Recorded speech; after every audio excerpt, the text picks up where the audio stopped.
Hey, what's going on, guys? It's JOV86 again.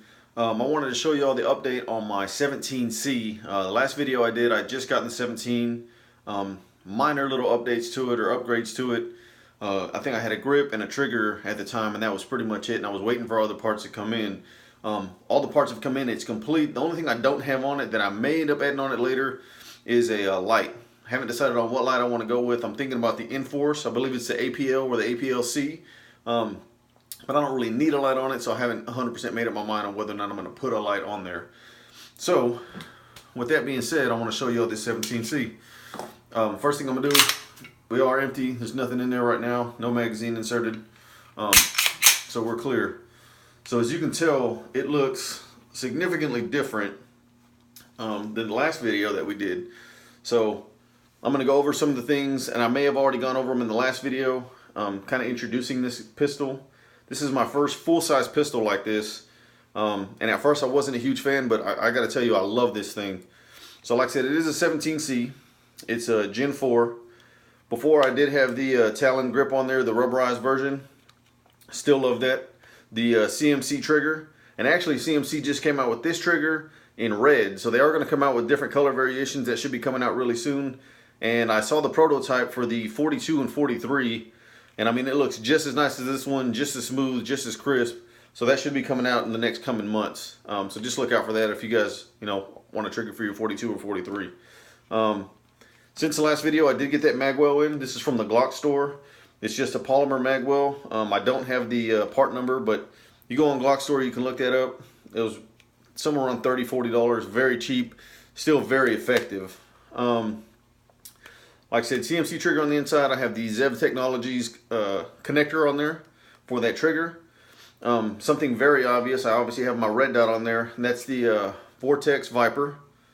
So I believe it's Duke Defense. I don't know if I'm saying that correctly. There it is right there. You can see it down here on this base plate. I opted to go with this one. It's a little bit more expensive than some of the ones you can find online. Some of the other ones I saw online were 50 bucks, 60 bucks, and some of them even cheaper. I went with this one. It was about 129 bucks, but if you look at that, it's a little hard to see in the camera, but it's got built-in iron sights. There's a front sight post right there, and here's your rear. So I can co-witness, there we go, it's lined up. I can actually co-witness with this sight and the red dot. I do have the stock front sight post still on there. I don't need to have it on there, but it's kind of pointless for me to take it off. It doesn't get in the way. This sight is lifted up enough that I look right over it anyways.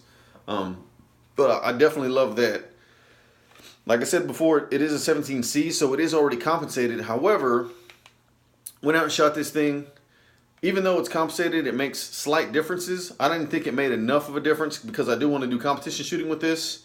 I have the Strike Industries G4 there on the front of that, and it does make this gun massive. But what I liked about this was I didn't have to get a new barrel. I get to keep my ported barrel for the 17C. And with this, it actually goes with the slide. So because you don't need that ported barrel, I only paid about $74 for that. Awesome, inexpensive upgrade.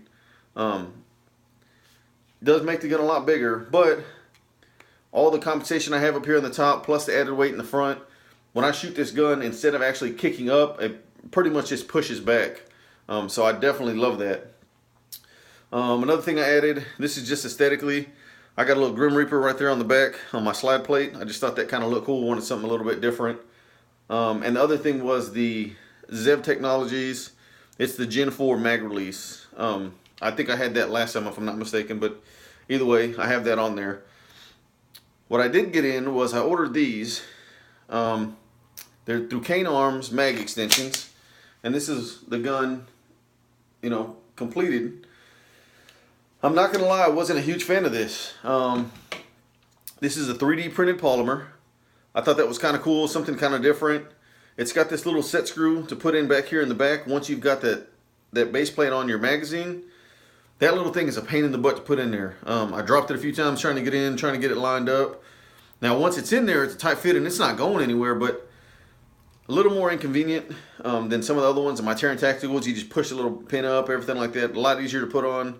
Another thing I didn't like about this one was this is advertised for 9mm and 40 for your Glock mags. Well, it told me it was a +5 and or +6. So the way I understood it was if you had a 40, it was going to be a +5, and with a 9mm, since it's a little bit smaller round, it was going to be a +6.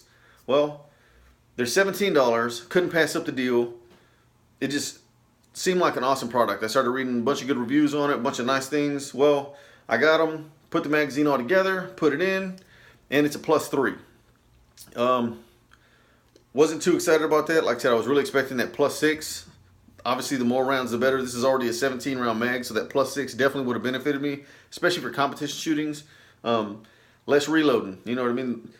Less time I got to spend reloading, the more time I can spend putting rounds down range, and hopefully the quicker my time will be when I'm actually going out and shooting.